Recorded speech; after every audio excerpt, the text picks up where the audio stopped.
Egypt's prosecutor has issued an arrest warrant for the leaders of the Muslim Brotherhood.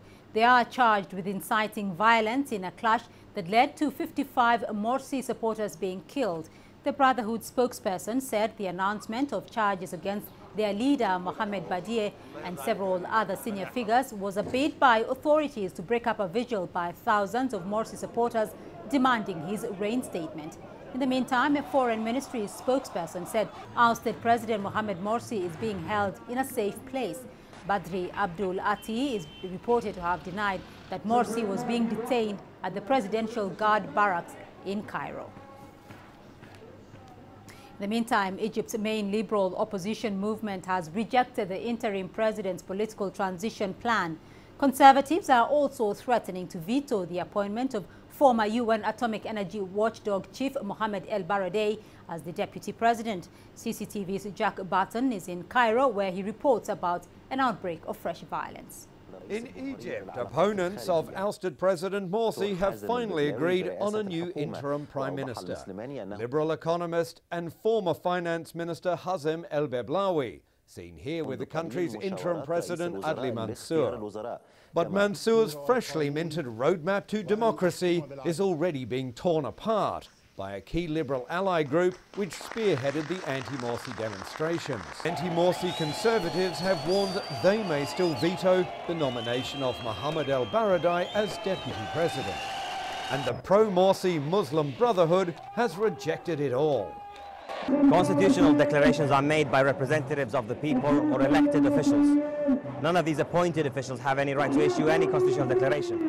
Morsi's removal last week followed mass protests by people who accuse him of being authoritarian, pursuing an Islamist agenda, and failing to tackle Egypt's economic problems.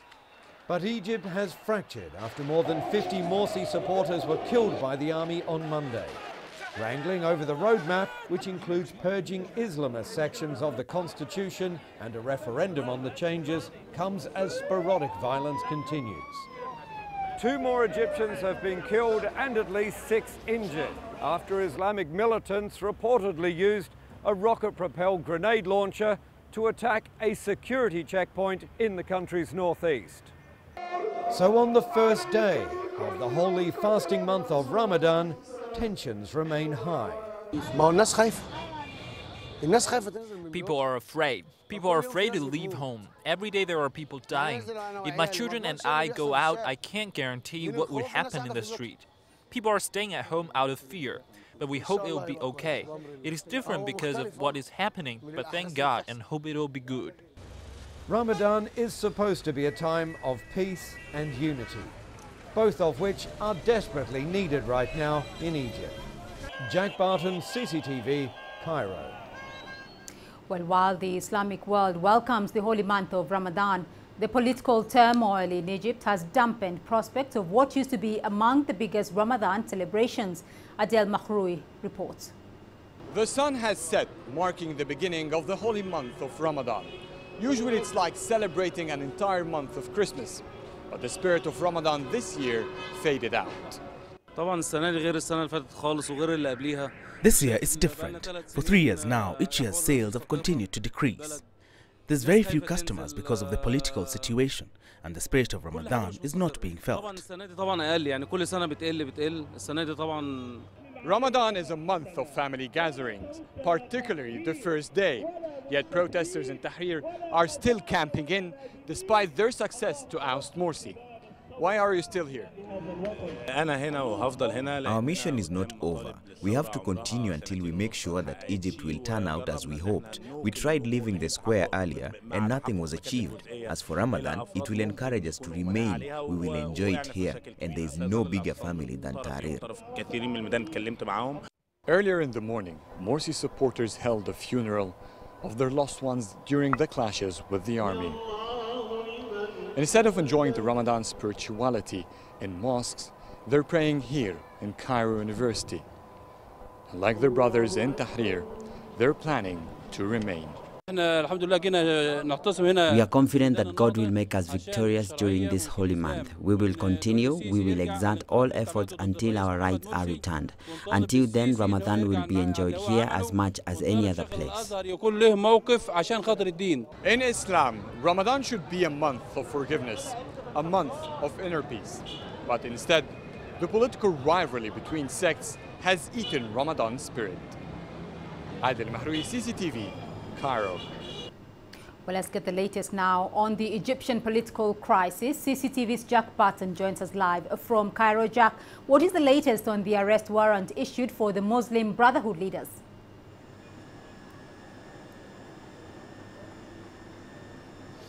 Well, that's right. That warrant has been placed for the Brotherhood spiritual leader, Mohammed Badi. I've been down there today at the Cairo University to the sit-in where there are a lot of Muslim Brotherhood supporters, and they're basically saying they were expecting this all along. They point out that their elected leader has been detained by the army, many other senior members have been arrested, their headquarters has been shut down, their media outlet has been shut down. So they say this was only a matter of time on top of, the killing of so many of their colleagues earlier this week. So no surprise there at all. What they say they are worried about is where this is all going, what the steps are to come. Many of them voicing fears that the crackdown on the Muslim Brotherhood has now become more intense than it was under the long period, the long reign of Hosni Mubarak. Jack, another roadmap, another transition. The country's opposition, though, has rejected the interim president's political transition plan. Will this bring a possible rise in fresh protests, do you think?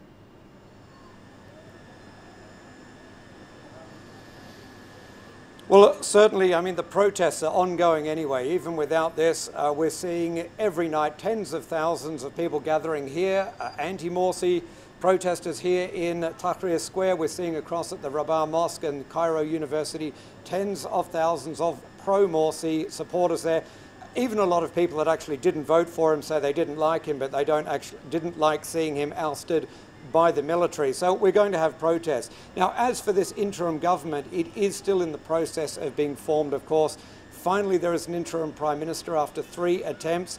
One of the men who was originally nominated, Mohammed al-Baradei, has now been made the interim president. But still, that alliance is so fractured. It's going to be very hard to select a cabinet between the Conservatives and the Reformists. We saw, in fact, the Conservatives pull out after that mass killing on Monday, saying that was too much. Now they're back. But the youth wing that led many of the protests behind me in Tahrir Square, they're saying they don't like the roadmap, so they're trying to block elements. Lots of divisions, not just between the Muslim Brotherhood and the anti-Morsi camp. And that's really what this is all coming down to. We're seeing these strong divisions. Even if they can bring an interim government together, perhaps half of the country is going to see it as illegitimate. And those are the people, the Muslim Brotherhood, the people who voted for Morsi, and the people who didn't vote for Morsi but just think that what has happened is wrong. So really deepening the divisions. All right, Jack Barton joining us there from Cairo. Thank you for your update. Chinese President Xi Jinping has welcomed his Nigerian counterpart, Goodluck Jonathan, for talks in Beijing. Now, a welcoming ceremony was held at the Great Hall of the People on Wednesday. President Goodluck Jonathan then reviewed the PLA's Guard of Honor, accompanied by President Xi Jinping. The two presidents went on to hold talks, exchange views on the further promotion of ties between China and Nigeria, as well as other African nations. President Xi emphasized efforts to promote new Sino-African strategic partnerships. The two leaders also witnessed the signing of agreements covering finance, trade and culture. It is President Jonathan's first visit to China since taking office. And to stay with us here on Africa Live, as still ahead on the program. The game changer. Politicians in Zimbabwe target young voters to boost their numbers. And there's no turning back. Mali's president keen on holding elections July the 28th.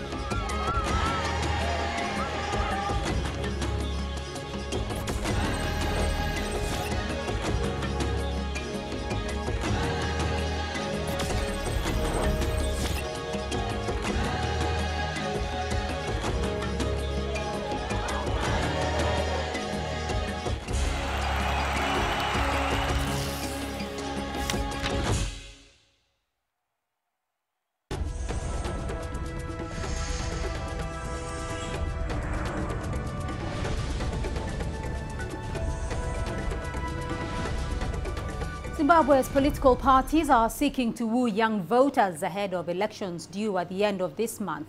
More than 60% of the country's population is aged between 15 and 30, so their votes could swing the outcome. But what exactly are they seeking from the presidential candidates? CCTV's Farah Mwakutuya spoke to some first-time voters. These students are looking forward to casting their ballots come July 31. It'll be their first time. President Robert Mugabe and Prime Minister Morgan Tsvangirai are both convinced they can win the election. One of them will be wrong.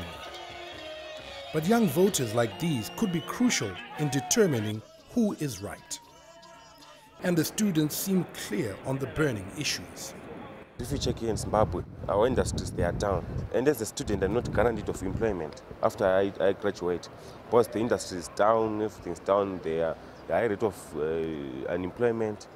And even though Zimbabwe are ranked as the most educated nation probably in the world, our education is not paying off.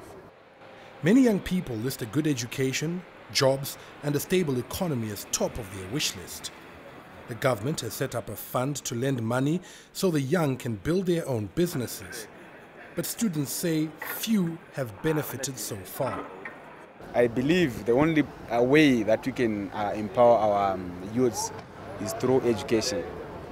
We should be able to offer them free education up to a certain level so that they will be able to utilize it, they will be able to maximize on it, rather than to try and give individuals money like 10,000, 5,000. That will not work because you cannot give each and every youth in this country that amount. ZANU-PF and its arch-rival, the Movement for Democratic Change, have turned to social media to reach out to young voters. Some political analysts fear they'll need to do rather more than that to win over the youth. The reality is politics is not necessarily as high up a priority for most young people in present-day Zimbabwe. What is high as a priority in Zimbabwe is issues related to actual employment, survival, health, managing to look after siblings, and even trying to leave the country for the diaspora. And these are issues that are not being adequately addressed by the political parties that are running for political office. Still, some first-time voters remain optimistic about their role in determining Zimbabwe's future. Do you think young people are being listened to? Do you think your voice will be heard? Generally, flashing back and looking at 2008 general elections, I believe as a first-time voter, really it's going to be contributory to the outcome of the next harmonized elections. Given the limited time between now and the elections, the candidates may struggle to get across a message that can convince young voters. But that certainly will not stop them from trying. As July 31st draws closer, so too does the answer to the question as to which way the youths will tip the scales in the forthcoming election. Farah Mwakutuya, CCTV, Harare, Zimbabwe. Well, let's get more details now on Zimbabwe's election process. Professor Shadrach Guto, a professor on Africa Renaissance Studies with the University of South Africa, joins us live from Johannesburg. Professor, thank you very much for joining us here on Africa Live. Zimbabwe go to the polls at the end of the month. What is your assessment of the process so far?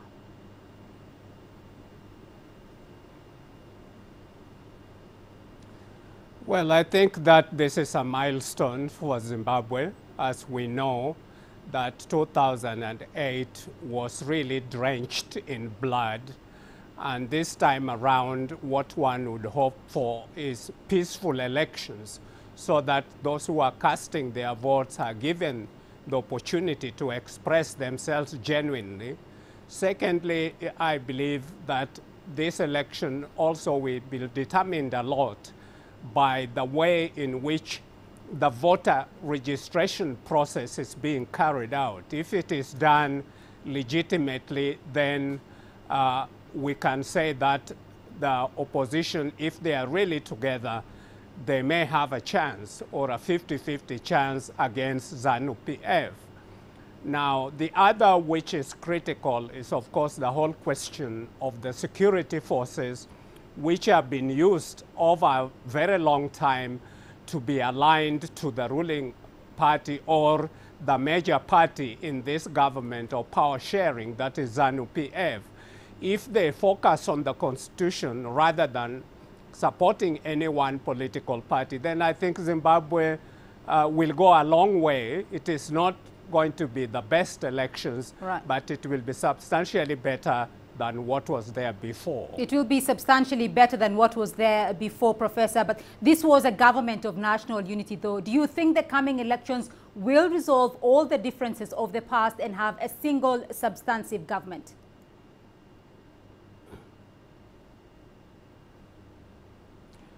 Well, as I've already mentioned, I don't think that Zimbabwe had a government of national unity. What Zimbabwe had was a government of power sharing.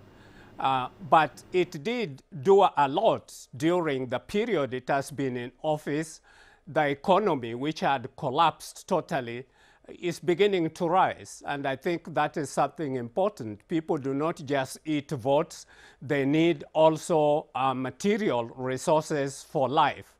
And I believe that if there is peaceful elections with the new constitution, that is a giant step, but it is not sufficient. I think we have to wait for another 2 or 3 election cycles really to improve the process and make sure that there is a playing field. Professor, Africa, though, has a burgeoning youth population there, and in any election, the youth play an important role in Zimbabwe specifically. Can you say that the youth are active in this election particularly?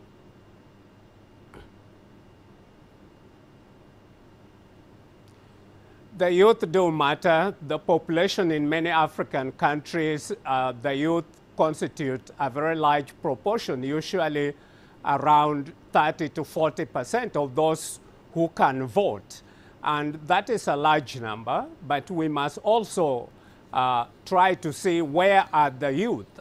Have they registered? Because sometimes the youth are good at attending rallies, making a lot of noise, but not actually casting their vote. For one hopes that the Zimbabwean youth will see that it is their future which is at stake, so that they can actually turn out and vote. But a lot of youth are also outside of the country, and they did not do a lot of voter registration for those who are in the diaspora, and that will reduce the number of the youth that will actually be able to vote. But they can make a lot of difference, yes. All right, Professor Shadrack Guto joining us there from Johannesburg on the Zimbabwean upcoming election. Thank you. Now, Mali's interim president Jankunde Traore has confirmed that presidential elections in his country will be held on July the 28th. Traore said this when he met with presidential candidates Tuesday. And last Friday, Mali's constitutional court released a list of the candidates featuring 4 former prime ministers and an array of political heavyweights, but just one woman. In the meantime, campaigns for the watershed polls officially began on Sunday. The ballots will be the first since a coup in March of last year that ousted the democratically elected president. Critics of the process argue it is being rushed and threatens to plunge the deeply divided West African nation further into chaos. But the interim president seems to think otherwise. The delay of a few months, as recommended by some, does not solve some of the most judicious technical issues that have been identified and of which we are aware. But we are sure that a well-led dialogue between us can create the conditions in order for the elections to take place smoothly. Because eventually all the candidates are equal in terms of shortcomings and imperfections which have been identified and recognized here and there. And we still have more news, views and analysis for you here on Africa Live, including UNHCR chief asks authorities to be lenient to those reluctant to go back home, fearing insecurity.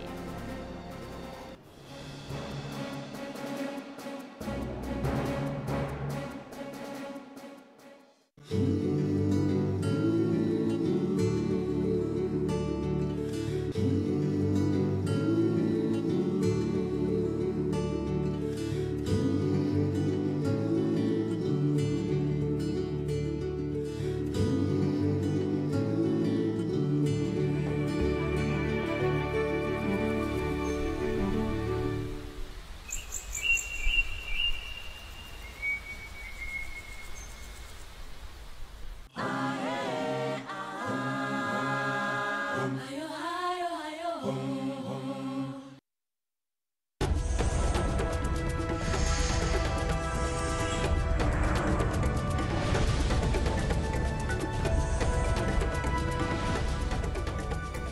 Hundreds of thousands of Somali refugees are set to return home after years in Kenyan camps. The UN High Commissioner for Refugees says he wants them to participate in the country's revival. But Antonio Guterres says the refugees themselves must be allowed to decide whether they want to go back home. United Nations High Commissioner for Refugees Antonio Guterres in Mogadishu this week, showing solidarity with those displaced by more than 2 decades of conflict. His visit was aimed at supporting the peace process in Somalia and to encourage those chased away to come back. We all want the people internally displaced, the Somali refugees, to be fully part of the construction of a peaceful Somalia, but we want to make sure that this is done properly, that this is done in full respect of their human rights, in full respect of their will, and with the conditions of safety and dignity that the Somalis fully deserve. An estimated 1.1 million Somalis are internally displaced. Over 1 million more are refugees in neighboring countries, mostly Kenya, Ethiopia and Yemen. A conference is to take place in Nairobi next month to discuss steps to return those who live in Kenya. But we want to help Somali refugees to go back home, but not in a way in which that return could be unsuccessful. We want that Somalis, when coming back to Somalia, we want them to be able to do it voluntarily and in safety and dignity, allowing for everything to be prepared to receive them and to create the conditions for them to start a new life and not to have to flee again. The UNHCR says 18,000 refugees have returned to Somalia since the beginning of 2013. Though the United Nations, the government of Somalia and neighboring countries are preparing to return the refugees, the security situation in Somalia is still fragile, especially south-central regions where most refugees come from. Mohamed Hirmogi, CCTV, Mogadishu. And to East Africa now, where this week Uganda will mark the 3rd anniversary of one of the deadliest terror attacks in Africa, the 2010 World Cup bombings. More than 80 people were killed in twin bomb attacks in Kampala, claimed by Somali militia group Al-Shabaab. The group cited Uganda's deployment of troops in Somalia as their motivation. Although more strikes were promised, there have been no further attacks. So how did Uganda manage to neutralize the Al-Shabaab threat? CCTV's Isabel Nakiria seeks the answer. It was the first country in Africa to send troops to Somalia to fight Al-Shabaab. And on 11 July 2010, Uganda paid a terrible price. Bombs went off at 2 locations in Kampala, locations that had been packed with fans who were watching the World Cup final. Police says since then, people have been on their guard. The community has been very supportive. They have been giving us information. They have been implementing advices that we actually go out and give them. So that has been the pillar of our success. Police have maintained a high profile at key installations such as bridges and power sources and so-called softer targets such as malls. Private security expert Dixon Okello says Ugandans are more conscious of any suspicious object. I've known of shows where perhaps people have left their bags, the local guys come and alert the police, alert security guys and tell you, there's suspicious material here. Then the police will react immediately. Then we also have explosive sweeps before each and every event, be it soccer, be it a musical event. We can have like 3 or 4 explosive sweeps. Uganda has received threats of other attacks, but East African states share intelligence in an attempt to keep themselves safe. The enemy may be in country X. They may plan in country Y and go and execute it in country Z. So if there is no cooperation between those countries, then it may not be easy to stem up the vice. Many ordinary people remain worried though about more attacks. So there is some kind of improvement, though after some time, I'm not a prophet, but though some time it may, another incident may happen, and we keep on doing such things. When there is something strong, people do what? They come up and tight security. When there is nothing happening, they relax. Experts say Uganda must continue to step up security to continue keeping the terrorists at bay. Uganda says it has managed to bust the Al-Shabaab terror ring through close cooperation with state and private security agencies, but the force may need to reinforce its capacity through training more personnel to counter attacks. Isabel Nakiria, CCTV, Kampala. Sanctions should be placed on Madagascar's leaders, according to 3 controversial candidates accused of stalling presidential elections. Now, this is according to international community representatives after they held a meeting to discuss the political crisis on the Indian Ocean island. The International Contact Group meeting at the African Union headquarters in the Ethiopian capital Addis Ababa also called for a new date for the elections aimed at ending a 4-year political limbo in the vast island. Elections were slated for early May but have been repeatedly delayed.